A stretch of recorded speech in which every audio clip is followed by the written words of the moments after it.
Hello and welcome to this new video. In this video, I will make you the analysis of one of the most important arias in the soprano repertoire, and I'm talking about Mimi's first aria from Puccini La Bohème. We start with this beautiful aria. Now, this aria starts exactly after tenor leaves, and then the soprano has to enter, and we will hear the first line.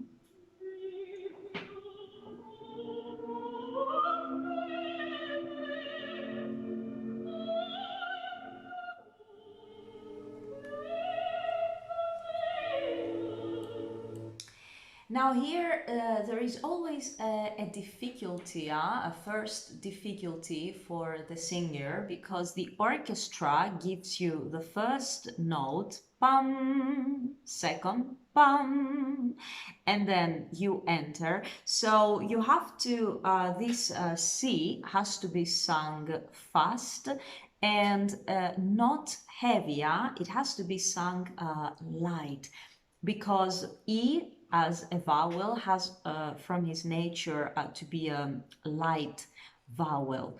So this is a beautiful portamento. I put you here the score to be able to see.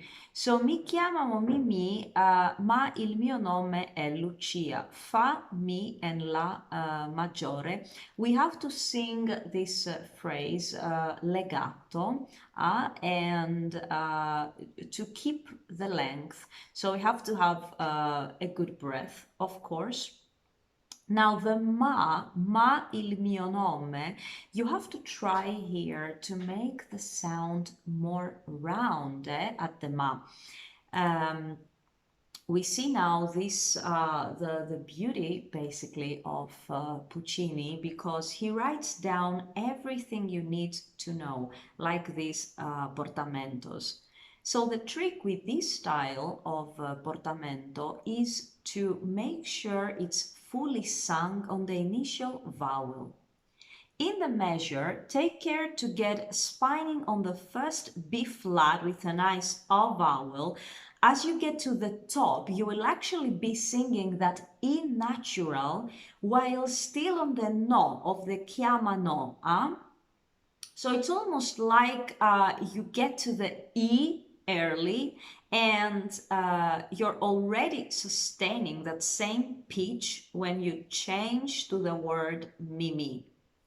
It shouldn't be, of course, the whole point of gesture here, but that's the difference of the Italian portamentos. Then starts the part with La maggiore, and we have the theme La storia mia è breve.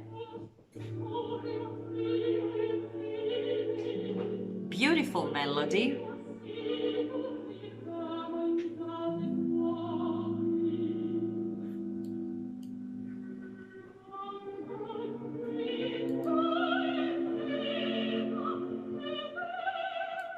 So here we see we have a beautiful melody. We start this line, La storia mia è breve, and there are a few moments of speech-like intoning in Mimi's aria, like we say, parlando.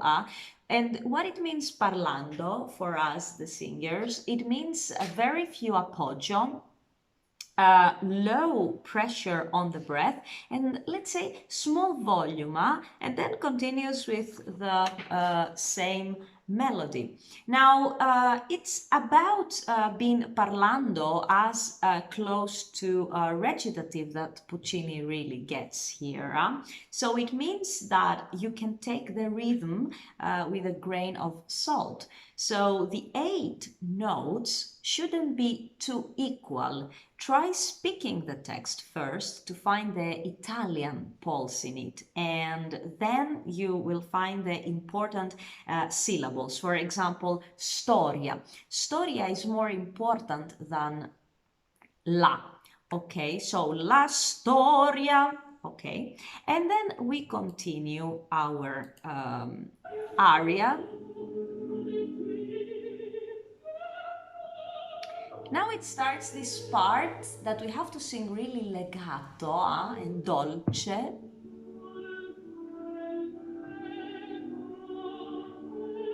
And here your voice has to be really like a violoncello. Mi piacciono quelli. So like a violoncello and dolce, beautiful breath.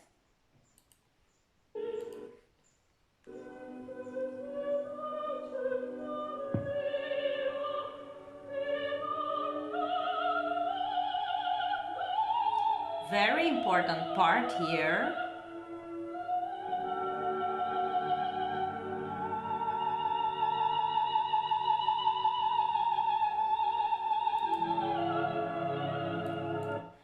So really beautiful part here. Here we have a ritardando.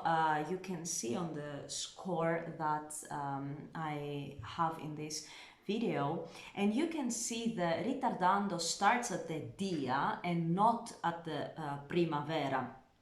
So it's less rushed that way. And be sure you recognize the difference in case you meet a conductor who wants to be more strict to the scores, to the score. So there's an implied at tempo at the start of the last bar of this line, and it's more for the orchestra than for the soprano. Here you must have a very good breath, of course, for that phrase, beautiful appoggio. And Puccini here writes ritardando exactly because he wants this a small stop to the high note. It's beautiful. Then the orchestra follows you in the melody. Make sure as well at the primavera, make sure, it's a detail that I always say to my sopranos, that you have really to make sure that you're vibrating on that ma syllable, on the primavera. And let's continue with our aria.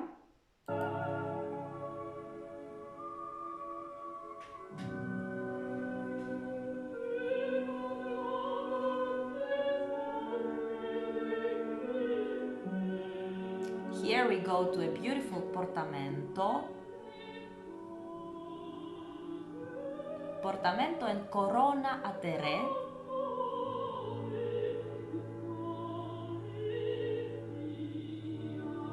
Beautiful. Here Rodolfo responds C, so it's an affirmation, affirmation of Puccini. And then starts the phrase.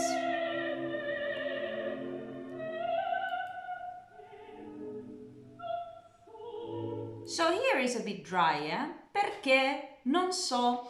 And this part is important because basically this part drives us to the third part, let's say, of this aria, where Mimi basically describes to Rodolfo what she does.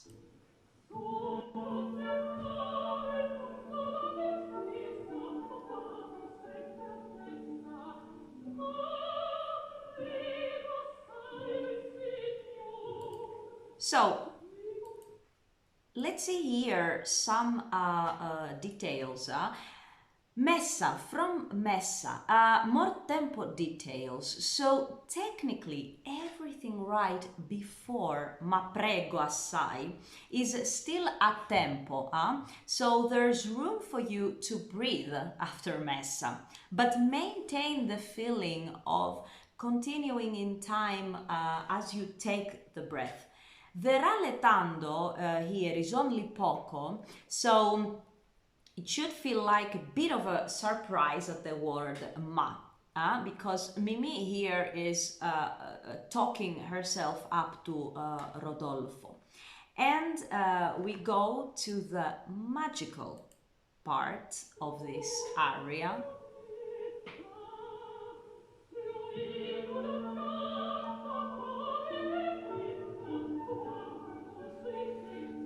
Poetic.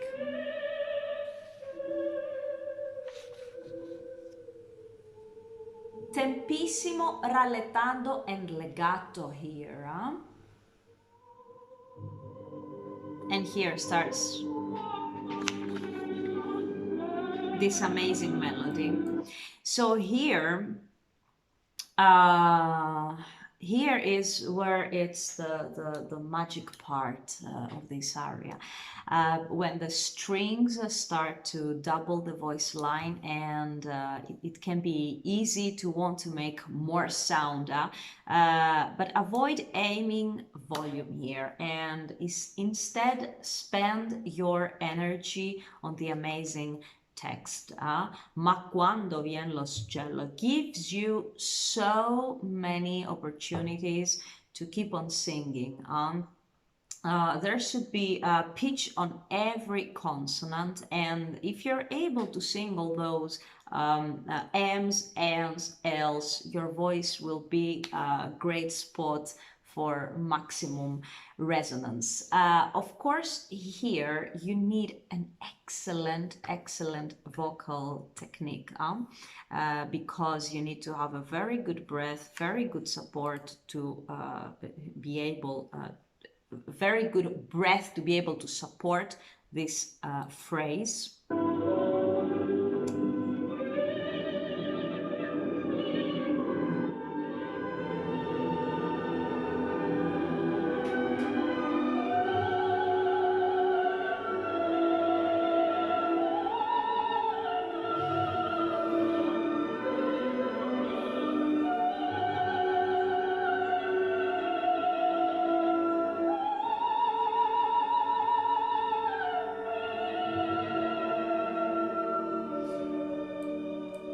Now here we have the allowance of the composer of Puccini to stay, and as you get to the climax of this session, you have all of time to stretch the eighth notes, like at the end of the word primo.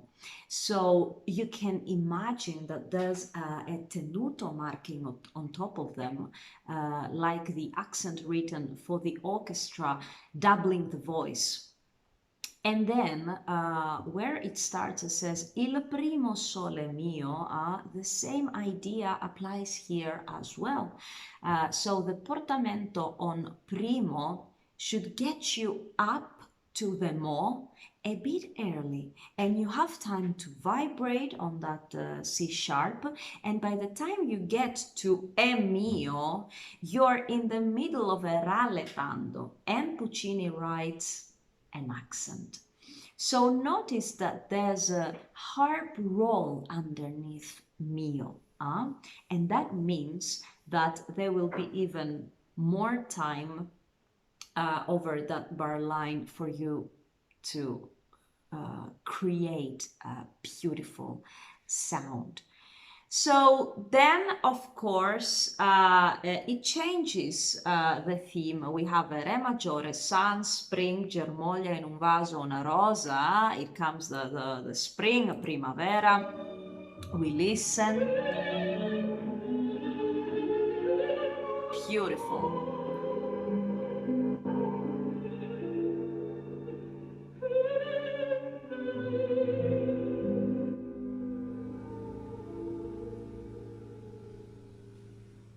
And now it comes the spring.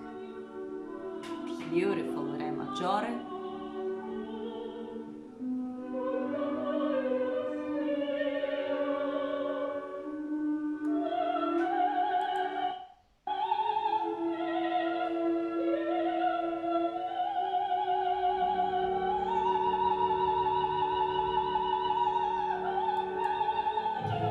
So let's see here. Let's see here, my singers. Now you can give yourself a head of a start on the allargando with that tiny 16th note of the gen of gentile. You're able to see on the score, make sure it's a real moment of singing full of spin. So some sopranos here like to add a small portamento on gentile. If no one explicitly boss from you doing it, it can be a very nice touch. So at the end of this line on fior, there's another implied a tempo that you should feel the word. And we move on.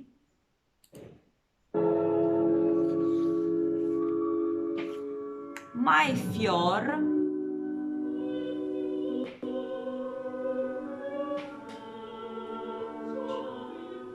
Now pretend that the 8 notes have tenuto a.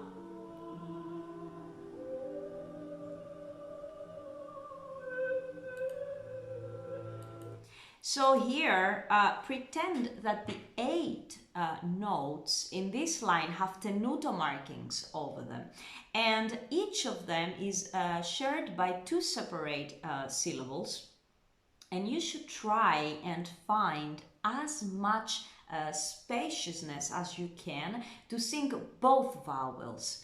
Lots of sopranos like to add a portamento on the aime, and I think personally is a beautiful touch.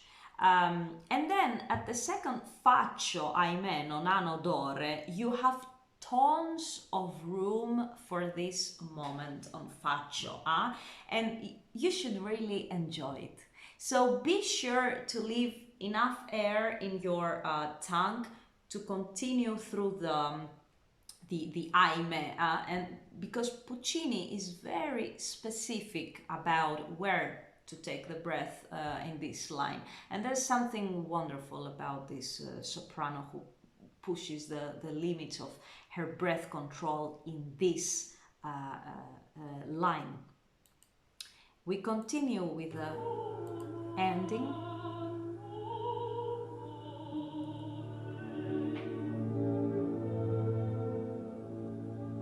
Good breath before our last phrase.